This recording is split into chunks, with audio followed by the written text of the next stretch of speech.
Hare Krishna guys, welcome back to our channel. তো আজকে চলে এসেছি আরেকটা রেসিপি নিয়ে। রেসিপিটা কি না, পেটাই পরোটা।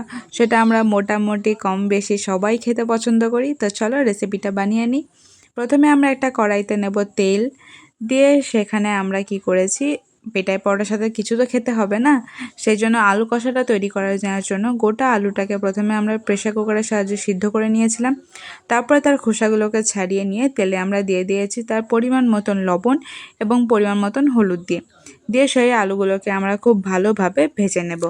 আলুগুলোকে মোটামুটি লাল লাল করে ভাজতে হবে, এপিট ওপিট আর একটু যেন সিদ্ধও হয়ে যায়। তো আমাদের মোটামুটি এখানে আলুটা ভাজা হয়ে গেছে, সেটা আমরা একটা পাত্রে রেখে দেবো আলুগুলোকে। তারপরে আলু কষা তৈরি করার জন্য প্রথমে আমরা একটা কড়াইতে নেব কিছুটা লবঙ্গ, দারচিনি, এলাচ। তাতে আমরা দেব পরিমাণ মতন হিং।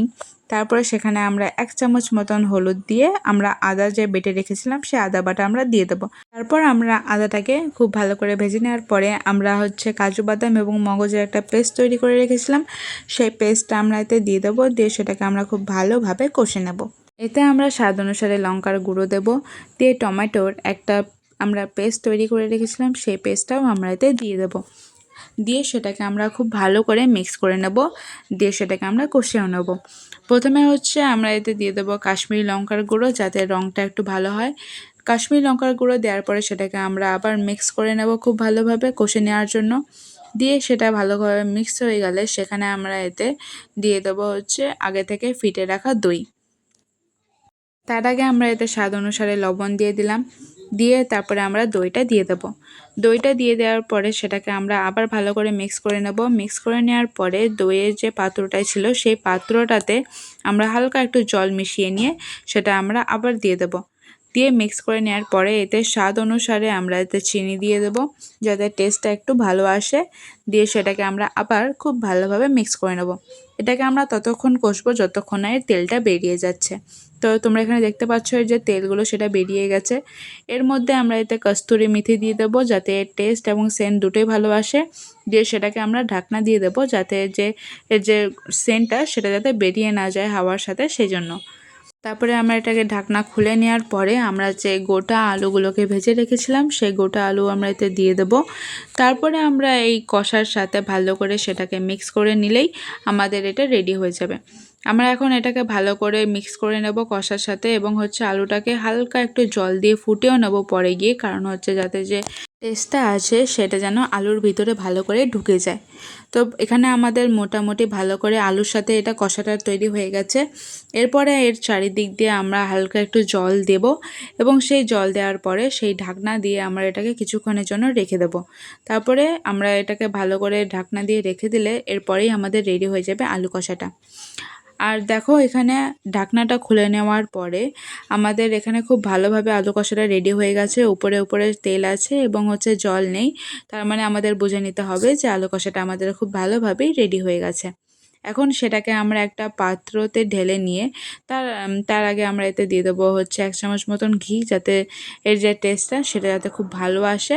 আর আমরা এখানে শুদ্ধ ঘি ব্যবহার করছি। ঘিটাকে দেওয়ার পরে এটাকে আমরা খুব ভালোভাবে আবার মিক্স করে নেব, যাতে টেস্টটা সব জায়গায় আসে। দিয়ে ঘিটাকে ভালো করে মিক্স করে নেওয়ার পরে সেটাকে আমরা একটা পাত্রে রেখে দেবো। তাহলেই আমাদের রেডি হয়ে যাবে আলু কষা। এখন আমরা এটাকে একটা পাত্রে ঢেলে নিই। তারপরে আমরা অন্যদিকে কিছু ধনিয়া পাতাও কেটে রেখেছিলাম, তো লাস্টে গিয়ে আমরা ধনিয়া পাতাটা দিয়ে দিলাম। এতে আমাদের আলু কষাটা রেডি হয়ে গেল।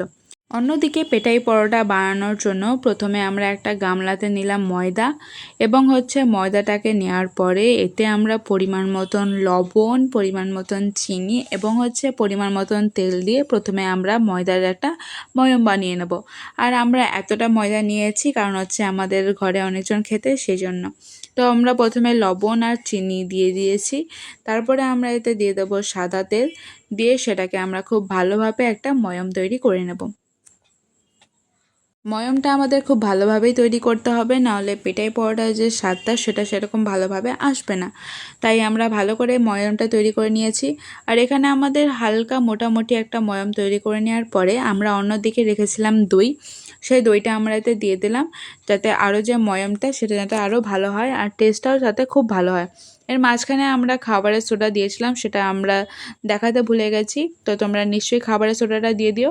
আর এখানে আমাদের মোটামুটি ময়ামটা তৈরি হয়ে যাওয়ার পরে হালকা একটু জল দিয়ে, মানে যেরকম পরিমাণ মতন জল লাগে সেই জল দিয়ে আমরা ময়দাটাকে খুব ভালোভাবে মাখিয়ে নেব। কিছুক্ষণ আমি মাখানোর পরে আমি আমার মাকে দিয়ে দিয়েছিলাম ময়দাটাকে ঠেসার জন্য। আর মা সেটা ময়দাটাকে খুব ভালোভাবে ঠেসে নেওয়ার পরে আমরা দিয়েছি এতে হালকা একটু সাদা তেল, চারিদিকে মাখিয়ে নিয়ে সেটাকে আবার একটু ভালো করে ঠেসে নিয়েছি, যাতে আমাদের ময়দাটা খুব ভালোভাবে ঠেসে রেডি হয়ে যায়, কোনো কিছু যাতে ঘাটতি না থাকে। তো ভালো করে ঠেসে নেওয়ার পরে সেটাকে আমরা ঢাকনা দিয়ে 20 থেকে 30 মিনিট মতন রেখে দেবো। 20 থেকে 30 মিনিট মতন পরে ঢাকনা খুলে সেটার আমাদের দেখো এখানে মানে ময়দাটা এত ভালোভাবে রেডি হয়ে গেছে, আর এটা ফুলেওছে, তোমরা দেখেই বুঝতে পারছো। তার মানে আমাদের ময়দাটা খুব ভালোভাবে রেডি হয়ে গেছে। এরপরে আমরা ছোট ছোট গোল গোল করে কিছু ডো বানিয়ে নেব। তারপরে প্রথমে আমরা এতে হালকা পরিমাণে একটু তেল, বা তোমরা চাইলে ময়দাটাও দিতে পারো, দিয়ে সেটাকে আমরা বেলে নেব। আমাদের প্রথমে খুব ভালো করে বেলে নিতে হবে প্রথমে। তারপরে এটা ভালো করে আমাদের বেলা হয়ে গেলে আমরা এখানে চাকুর ব্যবহার করে মাঝখান থেকে হালকা একটু কেটে রোল রোল করে আমরা একটা অন্য পদ্ধতিতে পেটাই পরোটা বানাবো। তো তোমরা আলাদা কোনো পদ্ধতি জানলে নিশ্চয়ই সেটাকে কমেন্টে জানাবে, আর তাহলে আমরা সেই ভিডিওটা আমরা তোমাদের সাথে শেয়ার করব। তো এখন আমরা এটাকে ভালো করে রোল করে আমরা একটা ডোয়ের মতন বানিয়ে নেব। রোল করার পরে একটা গোল করে সেটাকে আবার আমরা বেলে নেব। এভাবেই আমরা পেটাই পরোটাকে বানাবো আজকে। তো এখন এটাকে আবার ময়দার সাহায্যে বা তেলের সাহায্যে বা যদি আমরা বেলি, এটা একটু বেশি সুবিধা হবে, কারণ ভাজতেও একটু বেশি সুবিধা হবে। তো এখানে আমাদের আপাতত এটা বেলা হয়ে গেছে। এটাকে মোটামুটি চারিদিকে খুব ভালোভাবে পাতলা করে বেলে নেওয়ার পরে তোমরা এটাকে একটা তাওয়ার সাহায্যে ভেজে নেবে। তো আমাদের কাছে একটা বড় তাওয়া ছিল, সেজন্য সে বড় তাওয়াটাই আমরা ইউজ করেছি। প্রথমে আমরা এটাকে কিছুক্ষণ সেঁকে নিয়েছি। আমরা ময়দাটার যে গোলটা রুটিটা সেটাকে আমরা খুব ভালো করে দিয়ে প্রথমে আমরা এপিঠ এবং ওপিঠ খুব ভালো করে সেঁকে নেব। তারপরে গিয়ে আমরা তেল দিয়ে এটাকে ভাজবো। তো মোটামুটি দেখো আমাদের এখানে সেঁকাটা হয়ে গেছে। এরপরে আমরা বা এদিক ওদিক ভালো করে পিটিয়ে সেঁকাটা হয়ে গেলে আমরা এতে হালকা একটু সাদা তেল নেব, দিয়ে সেটার উপরে আমরা এতে দিয়ে এটাকে ভেজে নিলেই আমাদের রেডি হয়ে যাবে পেটাই পরোটা। তো এই পেটাই পরোটা তোমরাও আগে ট্রাই করেছো কিনা তোমরা নিশ্চয়ই কমেন্টে জানাবে আমাকে, দিয়ে আমাকে বলবে যে তোমাদের কেমন লাগলো। আর এখানে তো আমাদের মোটামুটি পেটাই পরোটা রেডি হয়ে গেছে। তো সেটা আমরা এখন থালায় সার্ভ করে খেতে চললাম। তো তোমরা নিশ্চয়ই কমেন্টে জানাবে তোমাদের পুরো ভিডিওটা কেমন লেগেছে। তার সাথে সাথে লাইক, শেয়ার এবং ফলো করে দিও। হরে কৃষ্ণা।